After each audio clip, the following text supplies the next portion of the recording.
The New York Yankees are in a race for the wild card spot in the American League, and it looks like it is a huge race with at least five teams going for one or two spots, really, when you think about it. This is my guest here to talk about the New York Yankees. You know him as the multi-time, 15-time winner on Sports Jeopardy and someone who's been on the podcast several times. This is Vinny Varadarajan. Vinny, I really appreciate you taking time out of your schedule to talk about the Yankees. I know that you have been a diehard Yankee fan, and I know it's got to be, I guess, stressing you out right now this season.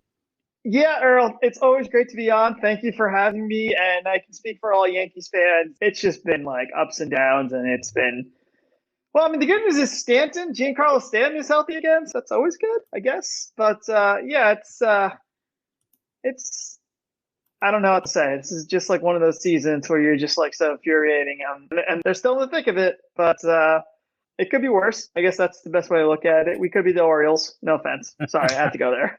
At least we're in it. How did you become a Yankees fan? I'm going to be going under the assumption that being from New Jersey, that you just really were basically ingratiated into that whole Yankee fandom. Yeah, a couple of things like were the perfect storm. One being growing up back in the day, my family only got the cable channel to carry the Yankees and not the Mets. And so back then, the Yankees, the Knicks, and like even the Rangers were on MSG, and the Mets, the Nets, and the other hockey teams were on Sports Channel, and we didn't get that. So we got weekend games from the Mets, but we got all the games for the Yankees. And then, of course, I started watching baseball when I was 7, which happened to be 96. And so that was the perfect year to become a Yankee fan and start watching baseball. So, to this day, I can probably name everyone on the 96 Yankees. That's probably my favorite team of all time. So it's kind of a perfect storm, Not bad to have the core four and, Bernie Williams, prime five. I don't know what they call it with Bernie, but Tino, Paul O'Neill, even old guys like Mariana Duncan, of course, Wade Boggs. I mean, that was a pretty fun year. So it was a perfect storm, and they kept winning. So, they set me up for failure, though, in my 30s, because now gone 12 years without seeing a Yankees World Series. So that's a long time. And I'm guessing the assumption the 96 team would be one of the more exciting times of being a Yankee fan in your memory. Yeah, I mean, it's pretty subjective because I'm 7 years old and I don't really know what the hell is happening. Seeing them go all the way was pretty amazing. I making the shallow left field for the final out in 96, and I'm convinced there's never been a better celebration of a team winning the World Series than the Yankees that year. Like, they all just like dogpiled on the pitcher's mound. Like Paul O'Neill, you can see videos of him like tumbling over, and then Wade Boggs famously rode on a police horse, and so that's the team that sticks out. Also, like Joe Torre at the time. Joe Torre was going through a lot of issues with his brother being in the hospital. So I'm sure every Yankees fans probably watched Yankeeography 60 billion times if they grew up in the 2000s on Yes Network. So that was a big year. So, 98 was great too, 99, 2000, even the years they didn't win the World Series. Like, one of my favorite teams was probably 2005. They didn't win the World Series. They didn't even make it to the ALCS, but they were a team that no one gave them a chance. And with Joe Torre still at the helm, they were able to win 95 games and go to the playoffs with a really depleted roster. So, yeah, 96 is still going to be number one in my heart. Going into the season, I know everybody talks about 2020, the 16-team playoff, and the Yankees were able to clinch the 5th seed in the American League.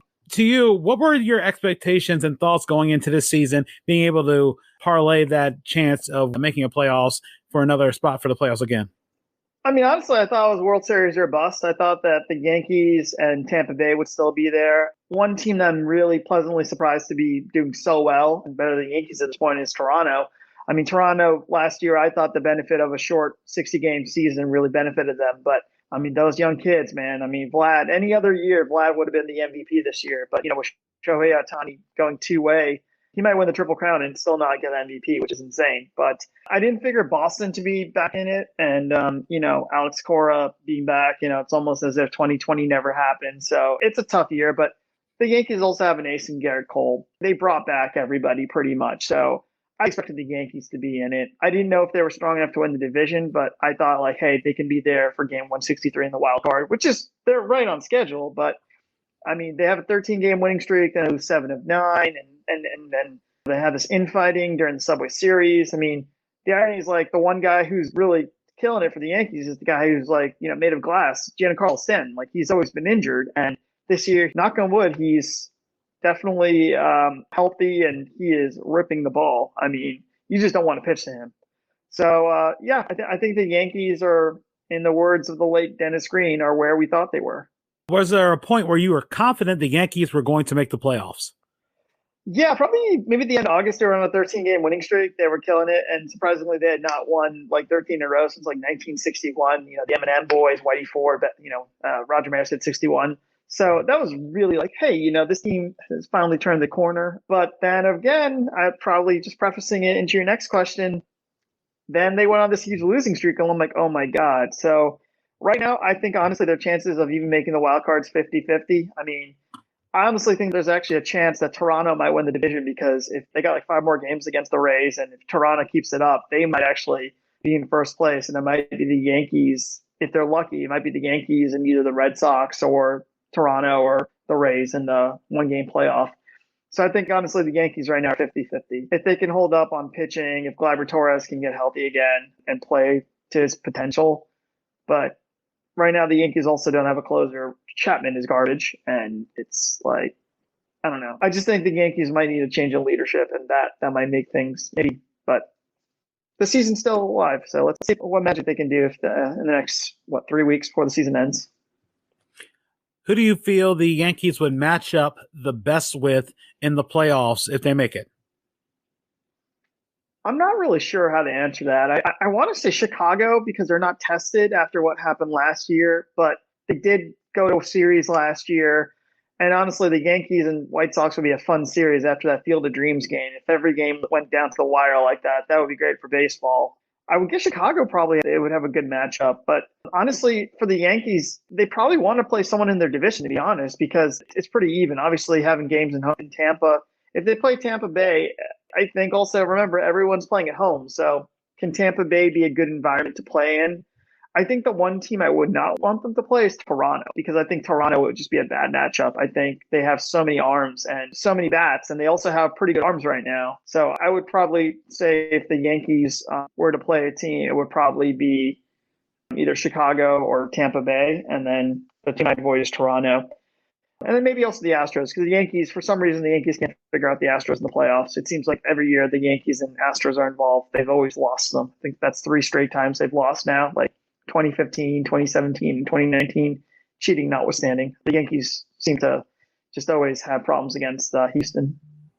When it comes to this madness of the wild card race in the American League, seeing how that you have 2 divisions with at least 7 teams competing for at least 4 playoff spots. Who do you think is the dark horse out of those 7 teams competing for those 4 playoff spots? You still have Oakland, you still have Seattle, you have all those other teams, Toronto, Tampa. Yeah.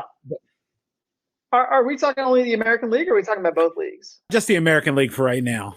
I just don't think Seattle has enough to make it. I don't even think Oakland has it right now. So I'm going to say it's either Toronto or the Red Sox because the Red Sox are like, I feel like everyone thought Toronto, this was like a team on the rise, but I don't think a lot of people thought that Boston could keep this pace up because Boston, out of the gate, they were like the best team for a while, and then they slowed down, but they've kept it up. So you got 3 AL East teams right now that are within a game of one another, and Tampa Bay is likely going to win the division, but Toronto might surprise people. Toronto might actually win the division, and that's like very unlikely, but that's a possibility. So I would say my dark horses are Toronto for the division, but then the Red Sox for still being here, like already 140 games into the season.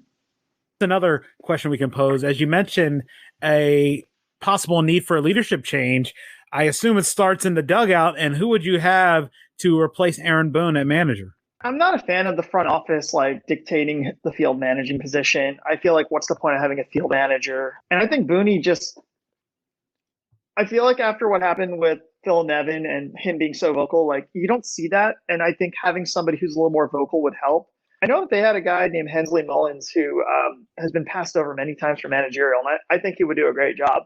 He was formerly a Yankee back in the day in the 80s, and then he was been with the Giants organization as well. And I think somebody like Hensley Mullins might be good, or even honestly, I'm probably aging myself, but I'd love to see someone like Luis Sojo get the opportunity because he's toiled away in the minors. I think what gets me angry with the way baseball is like so many players, so many former players who've never actually managed at all in the minor leagues. Like, for example, Boone came from the Sunday Night Baseball booth, and so did David Ross for that matter. In terms of like managing, like I feel like there are a lot of managers who just get overlooked who've been toiling away in the minors. I'm like, what the hell are they doing that for if they're never going to get a chance to manage in major leagues? Like, I don't know. To me, that always made me angry. Like, some of these players are just coming out of the broadcast booth and right into the dugout. And I feel like that's not fair.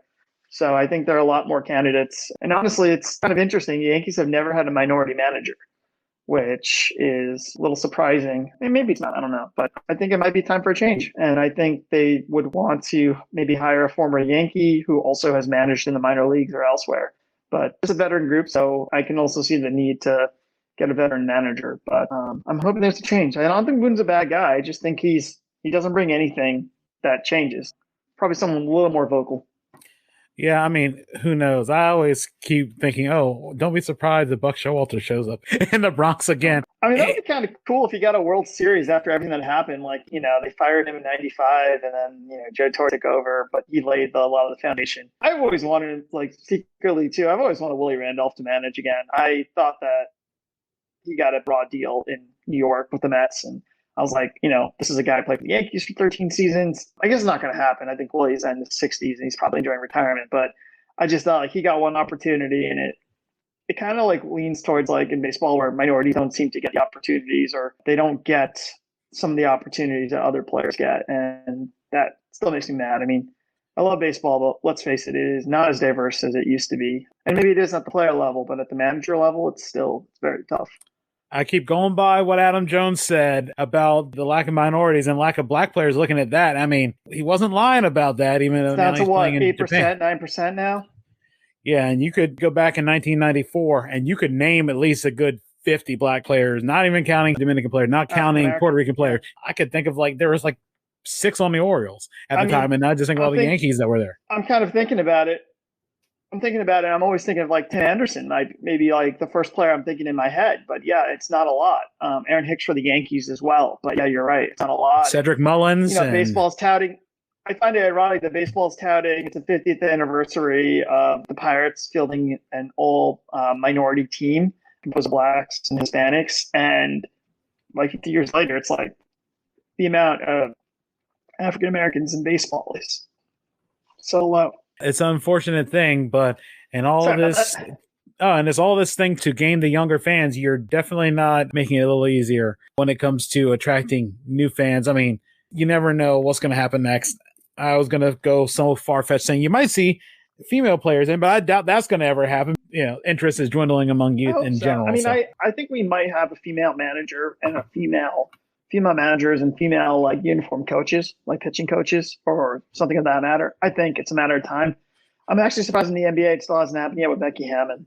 I'm surprised it hasn't happened yet, but maybe I'm not surprised, but I'm surprised in a way. Looking at the World Series predictions, who do you have coming out of the American League? Who do you have coming out of the National League? Who wins the World Series? And in how many games? So I think the National League is going to be the winner of the West. I'm really hoping that the Dodgers and the Giants actually play in the playoffs because that's never happened, which is insane. They played 3-game series in 1951 and 1962, but technically those are regular season games. But, they've actually never played in the postseason. So I still can't believe that the Giants are doing this, to be honest. It's insane. Like, nobody gave them this opportunity that they were going to run with it. That being said, I do see the Dodgers repeating in the National League. I think that the addition of Max Scherzer has absolutely fortified their rotation. Clayton can take his time. In a one-game playoff, I think Max Scherzer with the ball, the way he's been balling, is going to be insane. But I got the National League for the Dodgers, and then for the American League, honestly, I hate to say it as a Yankees fan, I just don't see it this year. So I think it's going to be a rematch of last year's ALCS. It's going to be between Houston and I think it's between Houston and Tampa Bay. I think it's a repeat. I think Tampa Bay wins again. I mean, they got the Rookie of the Year, Randy Arozarena. How many times can you name a player off the top of your head who won LCS MVP and then the following season won Rookie of the Year? Oh, K-Rod, right? Maybe K-Rod, if he didn't even win maybe that. K-Rod. I think it's going to be Tampa Bay and it's going to be the Dodgers again. And I think it's going to be the same result. I think it's going to be the Dodgers winning again. And this time it would be in 5 or 6 games. So I'm not that original. But look, if I had a dark horse candidate, look, I'd love to see Cincinnati against Toronto in the World Series. I think that'd be fun.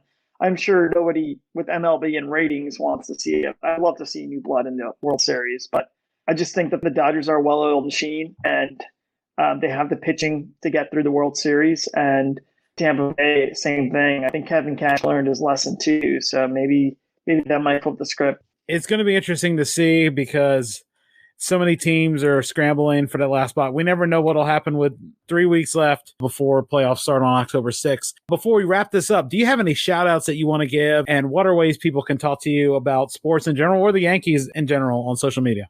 I use Twitter. I'm not going to lie, I've taken a break from social media completely, but I am at Exit 130 on Twitter. Feel free to reach out to me on Twitter. It is nice to see some baseball, but yeah, it's kind of crazy right now, but you can always reach out to me on Twitter at Exit 130. And so, yeah, I do have like a baseball cat blog that I swear I should update, but I have not updated in a while. But I had a channel called Cap of the Week, like CAP, that showcases a different baseball hat. I think there's like 70 or so videos, but they haven't been uploaded in a while. So hopefully I'll be doing that in the future. But yeah, I'm looking forward right now to a great, pennant race. There's a lot of races, I think, except for the central divisions. I think everything else is up for grabs. So who knows? Maybe the Mets will actually win the division too. You never know.